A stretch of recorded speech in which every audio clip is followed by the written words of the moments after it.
1996, the River Weser, Binden Barracks, Hameln, northern Germany. A 26-ton truck rolls down a gravel bank toward the water. It looks nothing like a bridge. It looks nothing like a boat. It is a squat, boxy, industrial thing, moving slowly on 4 wide axles, its upper hull cluttered with folded aluminium panels and hydraulic arms, heading straight into the current without hesitation. Nothing has been prepared on the bank. No cranes, no ramps, no shore equipment of any kind. It enters the river without stopping. It does not sink. The aluminium pontoons along its flanks begin to unfold outward, driven by hydraulics, spreading like the wings of something designed to float rather than fight. Beneath the hull, 2 pump jets engage.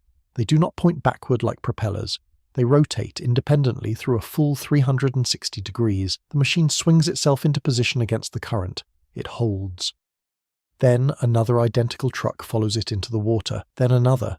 Then another. Within 15 minutes, 8 of these machines are locked side by side. Ramps are clicked into position between them, and a 100-metre bridge sits across the Weser where there was nothing before.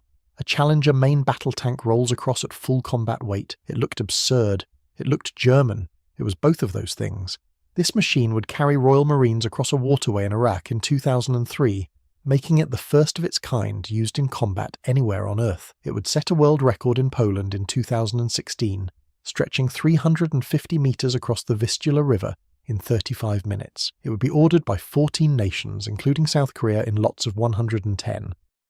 And it would bind the British Royal Engineers and the German Bundeswehr Pionier into a single binational battalion that still operates today, training together on the same rivers with the same machines. Its designation is the M3 Amphibious Rig, and it is the most capable battlefield bridge Britain has ever fielded. To understand why the M3 exists, you need to understand the problem NATO faced in the late 1970s. A Warsaw Pact armoured advance into Western Europe would not stop at rivers. Soviet doctrine called for continuous pressure, river crossings included, at a pace that gave defenders no time to prepare. Every major waterway in northern Germany, the Elbe, the Weser, the Rhine, and dozens of tributaries between them, was a potential stop line for the NATO counterattack.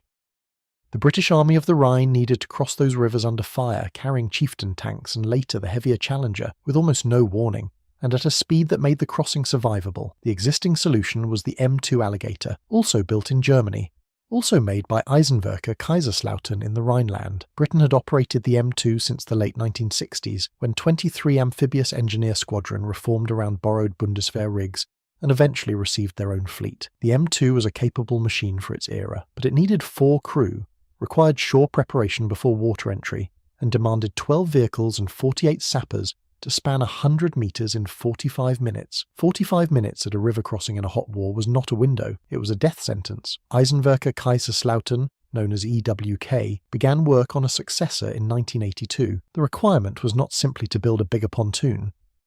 The requirement was to eliminate every minute between the truck arriving at the bank and the first tank crossing. No shore preparation, no specialist bay types, no separate tugboats, no cranes, 1 vehicle, 3 crew, entirely self-contained. 10 years of development followed, encompassing Arctic trials in Norway, temperate crossings on the Rhine, and tropical river operations in Southeast Asia. The final prototype was delivered in 1992.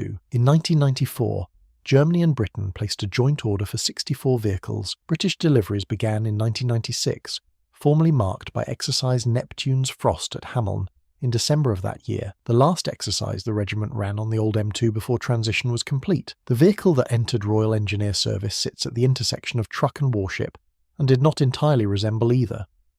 On the road, it is a 4x4 diesel truck producing 400 horsepower through a 6-speed automatic gearbox, capable of 80 km per hour and a range of 750 kilometers on internal fuel. It weighs around 26 tons. It is 13 meters long in road configuration and looks, to any observer who does not know what it is, like an unusually large and ungainly logistics vehicle. In the water, every assumption reverses. The chassis lowers hydraulically for entry angle. The 2 aluminium pontoons, folded vertically against the hull on the road, unfold outward as the vehicle enters the water, stretching effective width from 3.35 meters to 6.57 meters, adding the buoyancy needed to carry a 60-ton tank across open water. The crew moves to the upper deck. The pump jets engage.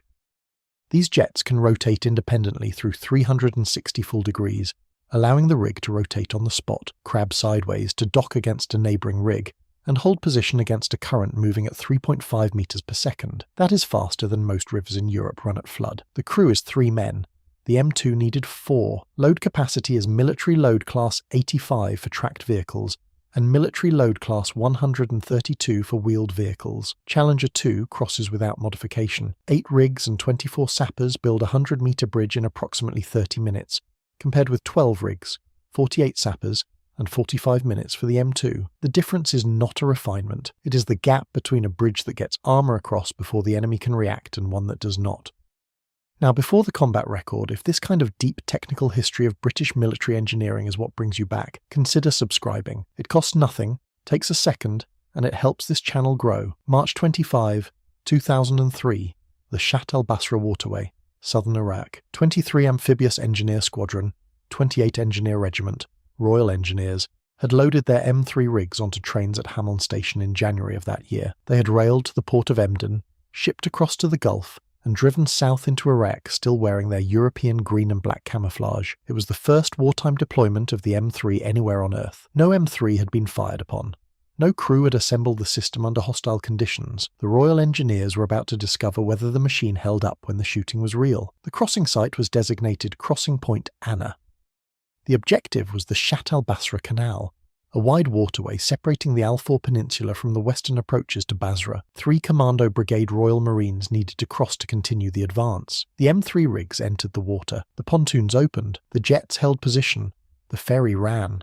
It ran continuously for 12 days, carrying Marines, vehicles and equipment across without interruption. According to the unit's operational record, not one M3 was lost to hostile action throughout the operation. A second crossing, carried out by one troop in the Rumaila oil fields, delivered 3 AS-90 self-propelled 155mm howitzers across a secondary waterway in support of 16th Air Assault Brigade. The load sat at the very upper edge of what the system was rated to carry. It crossed. The Cold War had rehearsed these moments across dozens of exercises. During Exercise Iron Hammer in 1988, and Exercise Waterspout in 1989, M2 and early M3 trials crossed the Weser under simulated battle conditions with armoured divisions waiting on both banks. Sergeant Richie Smith, who served 24 years with 23 Amphibious Engineer Squadron from 1965, recalled the Jilwa ferry systems that preceded the M2 with open disdain. The heavy rubber flotation bellows failed in cold water. Their assembly required skills and time the M3 had been built to make unnecessary. The contrast when the German rigs arrived, he wrote, was immediate and total. June 2016, the Vistula River at Chelmno, Poland. Exercise Anakonda 2016 gathered around 31,000 troops from 24 NATO nations. The centerpiece of the engineering demonstration was a bridge over the Vistula, Europe's longest river, wide, fast and unforgiving. 34 M3 rigs entered the water, 8 British from 23 Amphibious Engineer Squadron, and 22 German from the Bundeswehr Pionier, working side by side. They assembled 350 meters of floating bridge in 35 minutes. 200 vehicles of the United States Army's 4th Squadron, 2nd Cavalry Regiment crossed, including Stryker-armored fighting vehicles at full combat weight. General Dynamics, the manufacturer, and the United States Army both confirmed the record, the longest amphibious vehicle bridge ever assembled. Captain Simon Mayers, the British officer commanding the bridging element, described it plainly for the cameras. The vehicles enter the water, the pontoons unfold, the rigs dock side by side, the ramps lock into place, and a bridge appears where there had been a river. On paper, the American standard ribbon bridge can span greater distances. The Russian PMP folding float bridge can deploy faster in certain conditions, but neither system is self-contained. The ribbon bridge requires crane trucks, separate bow and stern bay types, and additional transport vehicles. The PMP demands over 50 trucks and 12 motorboats to operate at full span, and its load class sits well below the M3's. In May 2022, Russian PMP bridge columns attempting a crossing of the Siversky Donets River in Ukraine were destroyed by artillery while still assembling. The men and vehicles on them were lost with the bridges. The lesson was not new. A system that takes hours to build is a target. A system that takes minutes is harder to kill. The M3's speed is not a performance statistic. It is a survival mechanism. The M3 has one genuine weakness. It carries a single lane. The ribbon bridge systems allow two-way traffic. For sustained logistic crossings at scale, across a stabilized rear area, that limitation matters. For the first wave of a tactical river assault, It does not. The M3 was built for the first wave. It does that better than anything else in NATO's inventory. 1996. The River Weser, Hameln, northern Germany. The same machine that opened this story is now near the end of its service life. The pontoons still unfold. The pump jets still rotate. The Challenger 2 still crosses. But the rigs are 30 years old, and both Britain and Germany have already signed the contract for what comes next. In October 2025, the United Kingdom and Germany placed a joint order for the M3 EVO from the same manufacturer, now operating as General Dynamics European Land Systems, at the same factory in Kaiserslautern. The British share is 36 vehicles at £200 million. The new rig runs on a crew of 2 instead of 3.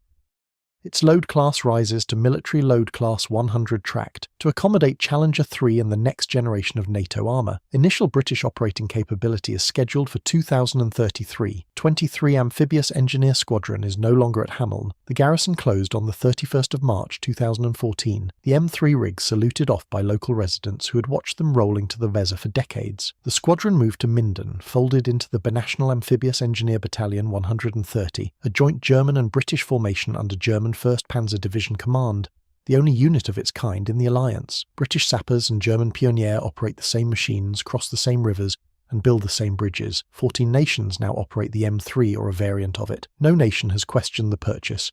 Not one.